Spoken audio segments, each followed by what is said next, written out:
Seven Mountains TV.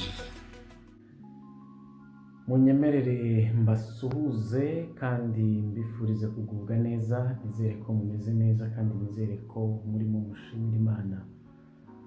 Nanjye ndashimira Imana, ndabona ndi muzima, ndabona ubuzima bugenda kandi ndabona uko byamera kose nta cyambuza kuba nkomeza ubuzima ndetse nta cyambuza kuba nkomeza intambwe igana imbere. Mumeze mute rero mwese? Ese hirya no hino mwiriwe amahoro kandi umugoroba ugeze amahoro se aho bwari bwije namwe bwaciye amahoro? Reka nizere ko mumeze neza cyane, ariko kandi nanone nk'uko dukunda kubivuga ntabwo ari twese tuba tumeze neza, kuko hari n'ababa batameze neza. Hari ababa batari muri kondisiyo nziza z'ubuzima, nyine ubuzima buri kubatwara nabi cyangwa se ubuzima butabamereye neza, ariko abo nta kindi cyacu no kubabwira ngo bihangane bakomere cyangwa se nyine bikomeza umutima, kuko byanze bikunze narababwiye ngo ni igihe kiba kibifashe, kandi iyo igihe kibirekuye byanze bikunze ubuzima bwongera bukagenda neza. Nyine Imana niyo ibigena, kandi narababwiye ngo nanone n'ubu umeze nabi ujye wibuka ko hari igihe ugiswaho umeze neza, uvuge ngo ibihe byiza bizagaruka, kandi nanone ntukamererwe neza ngo nurangiza urengwe cyangwa se ubifata ukundi, ahubwo wari ukwiye kuba ubiprofita, kuba umeze neza ugakoramo byinshi by'agaciro, ukagirira neza abantu, ukatuma nawe hari uwakwishima. Nyine niko ubundi kugira ibyishimo kuzuye, nuko hari undi wungukira mu byishimo byawe. Reka mbasuhuze rero, mbifurize kugubwa neza. Ni Emma nk'ibisanzwe kuri Seven Mountains TV, kandi nshimira abantu mwese mumaze gukora subscribe. Tumaze kuba umuryango mugari cyane, nubwo tutaragera iyo twifuza kujya, ariko n'ubundi turashimira Imana aho tugeze. Televiziyo yacu maze amezi 2 ngira ngo n'iminsi mikeya, ariko abantu dufite bariya nyine ubonaho ni abo ngabo nyine Imana yari yaratugeneye muri ayo mezi. Ariko turabishimira Imana mugenzi, kandi ikindi ndashimira umuntu wese wakoze subscribe. Imana nawe imugirire neza. Uyu munsi rero ndaje ngo tuganire, nk'uko mubizi televiziyo yacu iba cyangwa se ivuga mu by'imisozi 7. Nababwiye ko tuzabyita domaine, tuzareka gukomeza kubyita imisozi, tubyitira muri domaine 7, kandi objectif yacu nkuru yari uko duhuza impano y'umuntu mu buzima bwe bwa buri munsi, ariko tukanayihuza n'iby'umurimo w'Imana, cyangwa se tukanayihuza n'icyo we akorera Imana. Kuvuga ngo niba Imana yaraguhaye impano y'uburirimbyi, ukaba ufite famous cyangwa se ukaba uri umustar, ariko nyine ntibikwibagize Imana, ahubwo ujye ugira n'akanya usubire inyuma cyangwa se utekereze nyine ku by'Imana. Twavugaga rero ko tuzaduhuza impano y'umuntu muri izo domaine 7, kugira ngo nyine twubake ubwami bw'Imana, cyangwa se dushyigikire umurimo w'Imana, ariko twe kuba mu rusengero gusa, ahubwo tugerageze tube n'ahandi ariko tuhabe nyine n'abakozi b'Imana. Yes, uyu munsi rero ndaje ngo twiganire ku bintu nka 3 cyangwa se 2. Icya mbere turavuga ku isezerano ry'Imana. Ubundi isezerano ry'Imana ubwirwa n'iki ko ufite isezerano kuko ari iry'Imana? Ese kuki iyo umuntu afite isezerano ry'Imana anyura mu bikomeye cyane cyangwa se ageragezwa cyane? Ikindi turi buze kuba tuvugaho, nazi kuba nibaza ese ni ngombwa ko umuntu ajya mu ruhame agatanga ubuhamya bwo kuvuga ubuzima yabayemo bwo mu minsi ya kera. Urugero, niba hari umudamu cyangwa se umugabo waje kuri mikoro avuga ati nari umusambanyi, nacaga umugore wanjye inyuma ariko Imana yarankijije. Se burya biriya bintu byubaka urusengero ubivugiyemo, cyangwa byubaka ababyumvise? Se byubaka feedback y'umuntu wawe, niba ari umugore cyangwa ari umugabo wumvise icyo kintu, we abyakira ate? Nibaza se ni ngombwa ko umuntu ajya hariya nyine akavuga ibyo byose? Turaza kuba tubiganiraho bitandukanye, kandi turaza kuba tubinonosora cyane.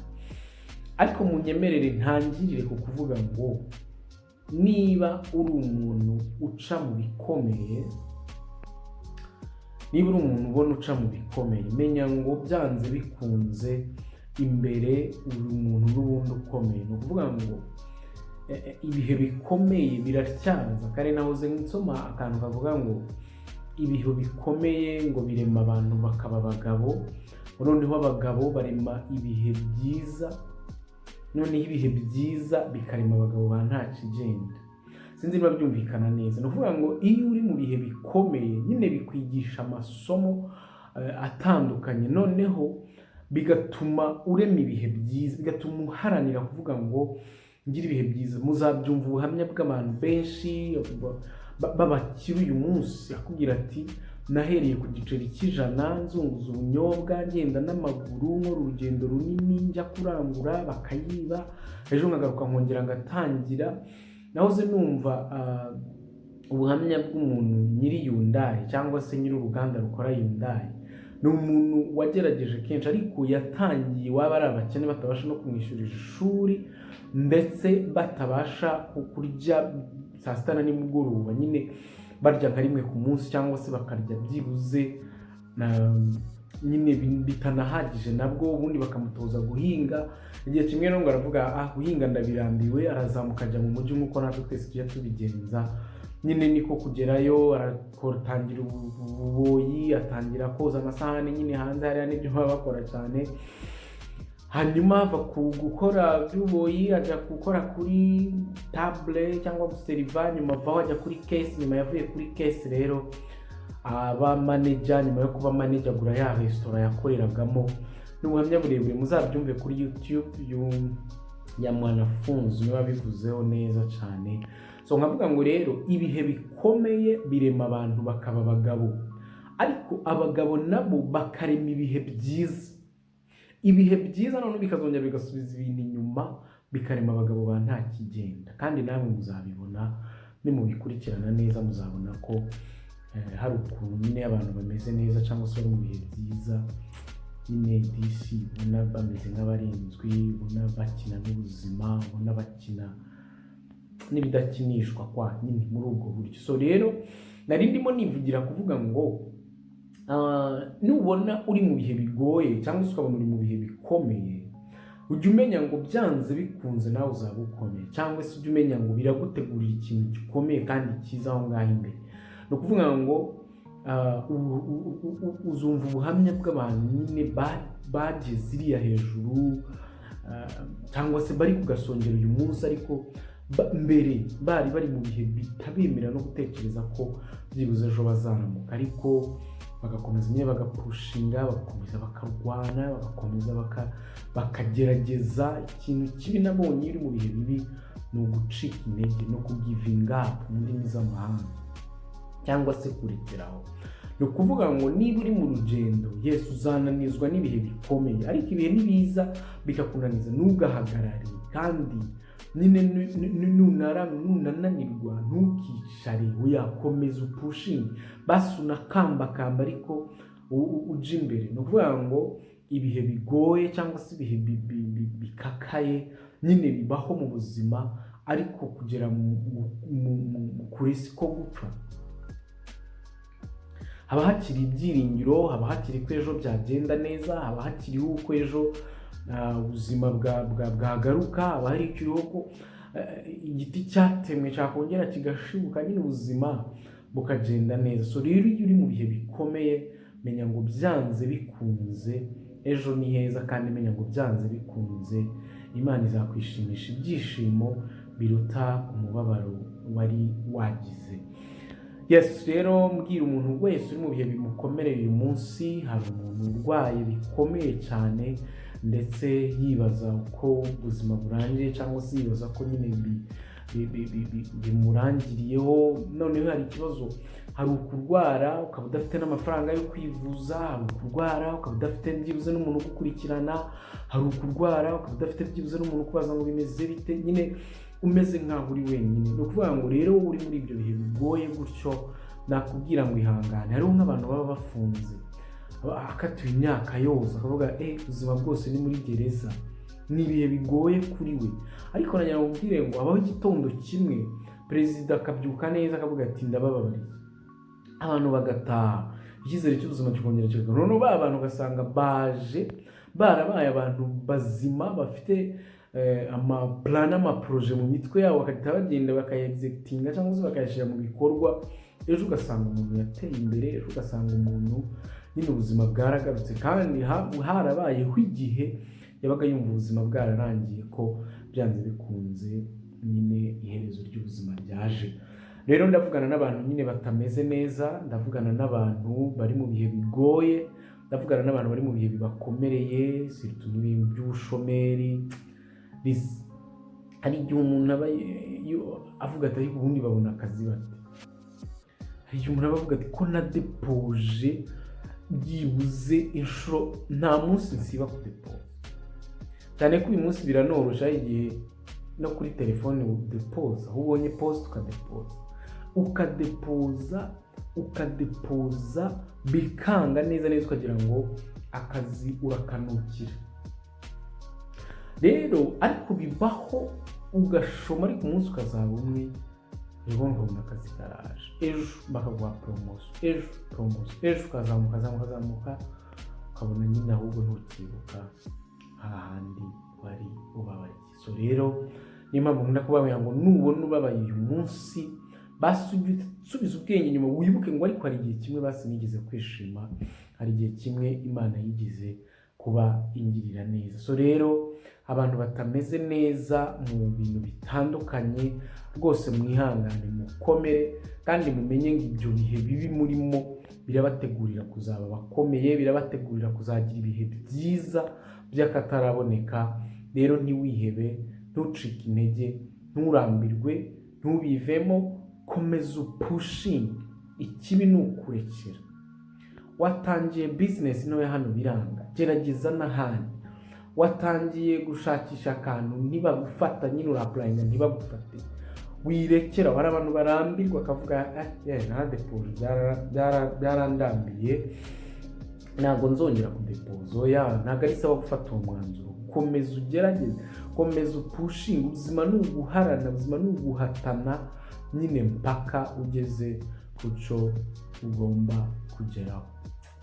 Ingaruka rero mbi zo kuba mu bihe bigoye, hari igihe nyine umuntu yiheba, bikanakurira umuntu kwiyahura, bigakurira umuntu kwiyanga, bigakurira umuntu kwivana mu bandi, bigakurira umuntu kuba umurakari, bigakurira umuntu kutagira icyo atinya rimwe na rimwe iyo byamurenze, nyine byabaye agahinda gakabije. So rero ihangane, pushinga, humure, ejo buzajya. Abantu bafite ingorane zitandukanye, ibihe bibakomereye, abantu bashaka bagatinda kubona urubyaro, abantu batangira business bagahomba, abantu baba baravuye mu mashuri kwiga byaranze badakomeje kwiga. Mugenzi, imitima ibikomerewe, imitima bifite navuga ngo agahinda gakomeye cyangwa se gakabije, ariko none ndababwira ngo mwihangane kandi mukomere. Umunsi ni bibi, yenda ejo bishobora no kuba bibi cyane, ariko ejo bundi bizaba byiza. Umunsi byanze, yenda n'ejo bizanga, ariko ejo bundi bizemera. Iminsi ngo iba myinshi igahimwa n'umwe. Habaho igihe kimwe iminsi kubyukira ukagira ngo ni wowe wenyine uri ku isi wo kubabazwa no kugeragezwa no kuba mu bihe bikomeye. Ni wowe warwaje abana, cyangwa ni wowe wavuye mu ishuri, cyangwa ni wowe birukanye, cyangwa ni wowe babwira nabi ku kazi, cyangwa ni wowe ufite amakuba impande zose. Bakwirukanye ku kazi, ugeze mu rugo usanga televiziyo yahiye, ugeze mu rugo usanga umwana yarwaye, ugeze mu rugo usanga umugore bamugambaniye ibintu runaka, nyine ukabona ibibazo byatumanyeho byose byinjiye, bigatera umutima kujya kure.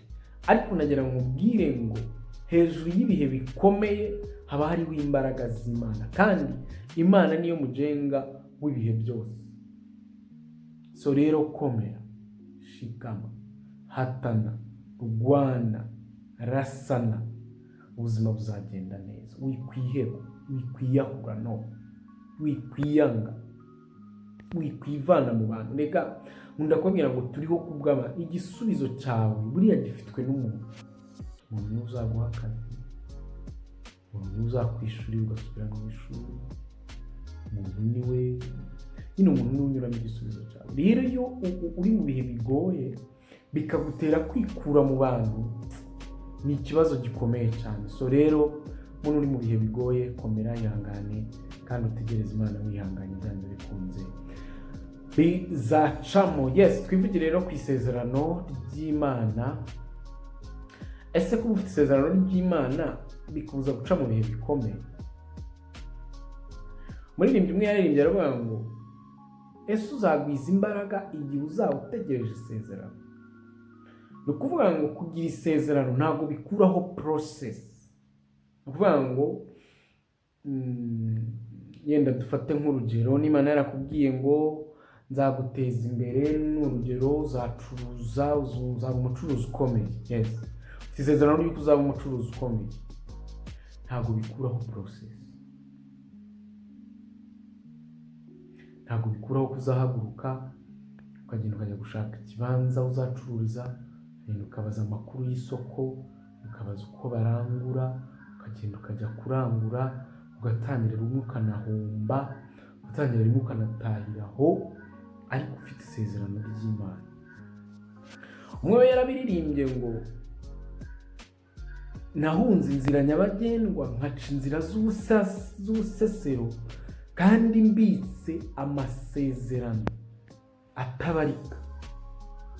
Kuba rero ufite isezerano ry'Imana ntabwo bikuraho process y'ubisanzwe.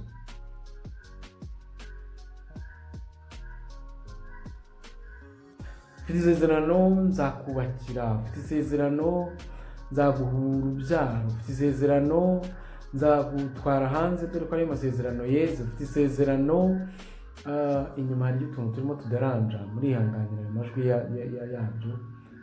Umuntu dutura nyine yoroye utwo dukoko, rero hari igihe twifata tugasakuza. Ni utwo mu ishyamba badufungiye ahantu nyine, two nitumenya ko ari nijoro cyangwa ku manywa, igihe cyose duhora tuvuga. So muzajya muri ihangana. Yes, noneho ntabwo bikuraho process. Nzakubakira, yes, uzajya gutereta, uzakora ubukwe, uzagira ute, izo process zose ntabwo rero uzazitaruka. Noneho nivugiraga ngo ni gute ufite isezerano ry'Imana kandi ukajya wisanga mu bihe bibi? Ni gute ufite isezerano ry'Imana wari utangiye no kubona agacu ko byenda gusohora, none bisubiye inyuma ahubwo bibaye bibisi kurushaho, kandi wizera Imana, ntiwaguye, uba mu rusengero cyangwa se umukristo wo mu mutima, yego, ariko kuko ibihe bibi biza kandi umuntu afite amasezerano. So rero mu by'ukuri ntabwo ibihe bibi bizabura kuza, turi mu isi. Naho waba ufite amasezerano yuzuye agenda, naho waba waragiye ku Mana ukagerayo mukavugana live, ariko ikakubwira uti usubiye mu isi, kuko rero wagarutse mu isi, byanze bikunze ibihe bigoye byo birahari. So rero wowe ufite isezerano kandi ukabona byanze, menya ngo biragutegurira kuzaba udasanzwe. Nababwiye ngo niba ubona ubuzima bwawe bwose ari guhasaringa, kurya wahasarinze, kwambara n'intambara, ko Mana we, ibintu byose nyine ujya kugeraho amavi yakobotse, ariko menya ngo igihe kizaba kimwe rya sezerano risohore, naho uyu munsi uri mu bikomeye. So rero nakubwira ngo komera, nakubwira ngo komeza utegereze kandi wihangane. Isezerano ry'Imana ntirihinduka. Isezerano niyo kwizerwa ngo no kubikora izabikora. Rero niba ufite isezerano, ntiwite kubona ko uri mu bihe bigoye, ntiwite kubona bitari kugenda, ntiwite kubona ahubwo kugira ngo wegere imbere urushaho gusubira inyuma. Yego bibaho cyane, ariko niba ufite isezerano, wowe rikomereho, iby'ibihe bigoye byo byihoreye. Yego, kandi Imana byanze bikunze izaza, kandi izaza yiguceceka, niko bavuga. So rero nsoza, hari igihe nyine tunyura muri ibyo bihe bikomeye, ariko ejo mu gitondo Imana ikatugirira neza, ikatuzamura. Noneho ese ni ngombwa gutanga ubuhamya ukavuga ibintu byose muri detail? Yes, nibyo. Ariko aha ndashaka kuza kwivugira ku buhamya bw'umuntu umaze iminsi mike akijijwe, cyangwa se umuntu nyine wagwiriye mu rusengero ariko akaza kubyuka. Murabizi ko umuntu ajya abaho yaraguye mu rusengero, uba mu rusengero ariko udatinya kwikorera ibyo ushaka n'ibyaha n'ibiki byose. Yewe uri n'umuririmbyi, uri umudiyakoni se, ariko ntutinya bya bindi byose. Noneho wagirirwa umuntu wakizwa, yenda tuvugura umukobwa cyangwa se umusore, uje hari imbere mu rusengero, ndashimira Imana n'ukuri yampaye agakiza, yewe ntarakizwa, nari umusinzi, nari umusambanyi, nari indaya, nabaga akadirake, nagiraga gute. Ese ni ngombwa ko buriya buhamya butanga hari imbere? Nko gutanga ubuhamya ngo mama yari umurozi none Imana yaramukijije? Ni ngombwa gutanga ubuhamya ngo nacaga umugabo wanjye inyuma kandi yicaye mu iteraniro, ngo wakijijwe, ngo nyine ngo urimo uratanga ubuhamya, urimo urasenyera Satani? Bakunda kutubwira ngo ni ugusenyera Satani, ariko se buriya nta gihe umuntu yasenyera Satani nawe yisenyera. Wowe nkiri umukobwa ukavuga ngo nabaga muri Cadillac, nawaga amayoga, nanywaga amatabi, nari indaya. My friend, abasore benshi barakureba bakavuga se wari indaya, bwo wabishobora, wazabivamo, n'ubundi azagwasubire. Yewe rero mwumva kujya gutanga ubuhamya nibyo ni byiza, gushimira Imana ko wakijijwe, gushimira ko yagukuye ahantu habi, ariko hari ibintu udakwiriye kubuvugira muri rusange, kuko uyu munsi wa none ubuhamya ntibukiri ubuzahura abantu n'ubukiza abantu, ahubwo busigaye abantu babufatiraho bakagufata uko bashaka. Ari nayo mpamvu usigaye ubona abantu bahimba ubuhamya. Bushize narabivuze mu kiganiro. So rero gutanga ubuhamya bw'uko wakijijwe ni byiza ndetse cyane, ariko menya icyo uvuga, umenye n'icyo usiga. Hari utakubwira abantu ngo niba nguvuze ko wari indaya, ngo uwawe n'ubundi ngo arahari Imana niza jewe siko mbyumva. Hari ibyo numva akwiye kuvuga n'ibyo utagakwiye. So rero nsoza ikiganiro, twarimo twiganira ko niba uri mu bihe bigoye ukwiriye kwihangana, ugakomera umutima, ugasaba imbaraga z'umutima, ukabwira uti ihangane nturizemo, ntegereze Imana, ndabizi ko izaza kandi ntizatinda, kandi niza ndabizi ko bizakemuka. Ikindi twivugiraga ku isezerano ry'Imana ko ritakubuza guca mu bikomeye, ariko uko guca mu bikomeye byanze bikunze ntibikuraho process, kandi izo process iyo zirangiye uroroherwa kandi ukamererwa neza. Ikindi twavuga ku by'ubuhamya, twibaza niba ari ngombwa kwisasa hariya hasi ngo urimo urasenyera Satani. Icyo bita gusenyera Satani ni iki? Tuzabikoraho ikiganiro ubutaha, kuvuga ngo umuntu arimo arasenyera Satani. Rimwe na rimwe ugasanga ni wowe wisenyeye cyangwa uri muri isenya. So reka mbashimire rero bakunzi ba 7 Mountains TV, nizere ko ubuzima bukomeza kubatwara neza kandi mukomeza kwihangana, nta mpamvu yo kwiyanga, ahubwo kwikunda cyane ndetse no gukunda Imana no kuyegera. Byanze bikunze bizadufasha iby'ibihe bikomeye byo mu byihorere gusa iminsi myinshi gahimwa n'umwe. Ni Emma kuri 7 Mountains TV, mbashimire mwese kandi nsaba abantu bashasha mugize hano kudushyigikira, gukora subscribe, gukora like, share ndetse na comment, kugira ngo turebe ikiganiro kigeze ku umwe hari uwo cyagirira akamaro. So rero reka mbashimire cyane mwese, Imana ikomeze ibahe impagarike n'ubugingo. Murakoze cyane.